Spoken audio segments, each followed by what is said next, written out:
Ini saya akan menjelaskan pengertian dari aliansi strategis. Sebelumnya, aliansi itu adalah penggabungan antara dua kelompok atau lebih menjadi satu kelompok dengan tujuan yang sama, agar apa yang mereka capai itu menjadi lebih baik karena dicapai dengan cara bersama-sama dan harapan mereka akan saling menguntungkan gitu. Selanjutnya, aliansi strategis itu hampir mirip sebenarnya, penggabungan juga antara dua kelompok tetapi yang melibatkan beberapa bidang bisnis gitu, dimana pihak yang melakukan aliansi bukan menjadi pesaing bisnis secara langsung. Walaupun memiliki kesamaan produk atau jasa, mereka itu memiliki target yang sama gitu. Hal tersebut membuat para pihak pelaku bisnis yang terkait harus mampu melakukan sesuatu yang lebih baik dan menimbulkan kerjasama yang baik.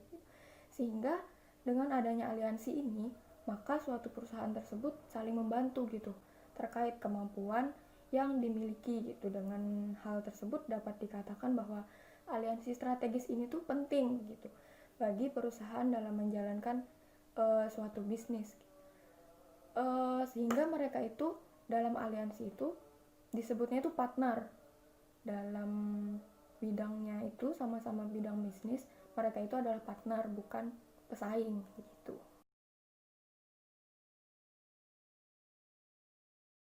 Menentukan negara tujuan bisnis. Ada 4, yaitu pertama, geografi. Hal pertama yang dilakukan adalah menentukan seberapa jauh jarak antar kedua negara tersebut. Hal itu dilakukan adalah untuk mengurangi biaya transport dan komunikasi. Yang kedua adalah budaya. Maksud dari faktor ini adalah melihat perbedaan cara orang hidup dan berpikir tentang dunia. Biasanya, mereka negara yang mungkin memiliki bahasa yang sama dan memiliki budaya yang hampir sama juga. Hal itu karena ketika memiliki kesamaan dalam budaya dan bahasa, maka pembeli otomatis mempunyai selera yang sama juga. Yang ketiga adalah administrasi. Perbedaan dalam peraturan, kebijakan pemerintah, dan sistem hukumnya. Ketika perbedaan dalam aturan semakin sedikit, maka semakin mudah juga masuknya produk ke negara tersebut. Apabila kita memasuki pasar luar negeri tetapi tidak mematuhi peraturan yang ada karena tidak sesuai dengan hukum negara kita, maka produk yang kita jual pun akan tetap gagal meskipun produk kita bagus. Yang keempat adalah ekonomi. Rata-rata daya beli pelanggan dan seberapa elastis daya tersebut. Maksud daya penyataan itu adalah seberapa banyak permintaan akan suatu produk berubah ketika harga naik dan turun. Biasanya, mereka mencari produk yang akan banyak permintaannya. Baik, di sini saya akan menjelaskan tentang membangun aliansi di negara tujuan. Yang pertama yaitu adalah identifikasi misi dan tujuan perusahaan dalam mempersiapkan suatu strategi yang tepat. Yang kedua yaitu mencari dan menemukan rekan yang sesuai dengan visi, misi dan tujuan perusahaan. Yang ketiga yaitu melakukan negosiasi dalam hal mengemukakan rencana dan harapan yang ingin dicapai dalam aliansi. Berikut ini adalah proses-proses pada tahap dikenal dengan istilah 8I, yaitu yang pertama, individual excellence, yang kedua, importance, dan yang ketiga yaitu independent, dan yang keempat yaitu investment, dan yang kelima yaitu information, dan yang keenam integration, dan yang ketujuh yaitu individual nation, dan yang kedelapan yaitu yang terakhir integrity. Keempat yaitu dibuat MOU untuk memberikan outline mengenai strategi, cara operasional, pengaturan sumber daya manusia, sampai kepada objektif dan tujuan akan dicapai. Dan yang kelima yaitu realisasi dari MOU berupa antara lain merupakan struktur baru, fungsi-fungsi baru, dasar hukum sistem organisasi, dan rencana-rencana operasional untuk membuat kerja tim. Dan yang keenam yaitu yang terakhir adalah penandatanganan kontrak secara legal dari masing-masing pihak. Baik, di sini saya akan menjelaskan mengenai manfaat melakukan aliansi strategis pada perusahaan multinasional. Yang pertama yaitu untuk meningkatkan keunggulan bersaing bisnisnya melalui akses kepada sumber daya partner atau rekanan. Akses ini dapat mencakup pasar, teknologi, kapital, dan sumber daya manusia. Pembentukan tim dengan korporasi lain akan menambahkan sumber daya dan kapabilitas yang saling melengkapi, sehingga korporasi mampu untuk tumbuh dan memperluas secara lebih cepat dan efisien. Yang kedua yaitu memperoleh kecukupan sumber daya dan kompetensi yang sesuai agar organisasi dapat hidup. Dan yang ketiga, yaitu memungkinkan partner untuk konsentrasi pada aktivitas terbaik yang sesuai dengan kapabilitasnya. Dan yang keempat yaitu berbagai pengetahuan dan keahlian dengan strategi aliansi, perusahaan berpotensi untuk memperoleh pengetahuan dan keahlian yang dianggap kurang baik mengenai cara produksi, cara memperoleh sumber daya tertentu, cara menghadapi peraturan pemerintah lokal, dan cara mengelola lingkungan yang berbeda.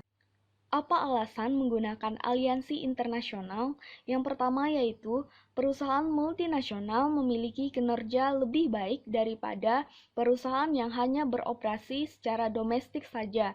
Yang kedua, peluang-peluang untuk tumbuh melalui akuisisi atau aliansi terbatas dalam negara asal perusahaan tersebut.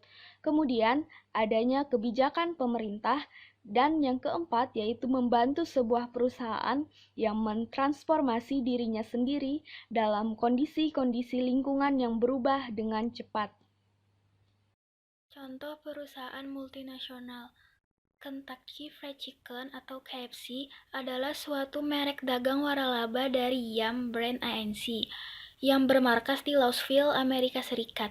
Didirikan oleh Kolonel Harlan Sanders pada 1952 dan mulai membangun KFC menjadi perusahaan multinasional dari pertengahan 60-an. KFC mulai melantai di bursa saham New York Stock Exchange pada 16 Januari 1969. Gerai makanan yang menjual ayam goreng khas ini mulai masuk ke Indonesia pada 1979 dengan mendirikan PT Fast Food Indonesia Tbk bekerja sama dengan keluarga Galael. Pembukaan gerai pertama terbukti sukses dan diikuti pembukaan gerai-gerai selanjutnya di Jakarta dan ekspansi hingga ke seluruh kota besar lainnya di Indonesia. Bergabungnya Salim Group sebagai pemegang saham utama telah meningkatkan pengembangan perseroan pada tahun 1990 dan pada tahun 1993 terdaftar sebagai emiten di Bursa Efek Jakarta. Sebagai langkah untuk semakin mendorong pertumbuhannya. Kepemilikan saham mayoritas pada saat ini adalah 79,6% dengan pendistribusian 43,8% kepada PT Galael Pratama dari Galael Group dan 35,8% kepada PT Megah Erahaja dari Salim Group. Sementara saham minoritas 20,4% didistribusikan kepada publik dan koperasi. Keuntungan yang didapat perusahaan KFC dan Indonesia. Pihak KFC mendapatkan keuntungan berupa 1. Menjadi restoran cepat saji yang paling digemari di Indonesia. Yang kedua, meluasnya pangsa pasar perusahaan dengan pembukaan gerai KFC yang ada di berbagai daerah di Indonesia. Untuk pihak Indonesia akan mendapatkan keuntungan berupa pertama, dapat memajukan musik Indonesia. KFC mendirikan perusahaan rekaman dengan nama KFC Factory. KFC bekerja sama dengan band-band indie di Indonesia. Yang kedua, sebagai salah satu lapangan pekerjaan bagi masyarakat Indonesia. Dan yang ketiga, meningkatnya jumlah pendapatan negara karena pendapatan yang dihasilkan oleh KFC cukup tinggi, sehingga pajak yang dibayar oleh KFC besar.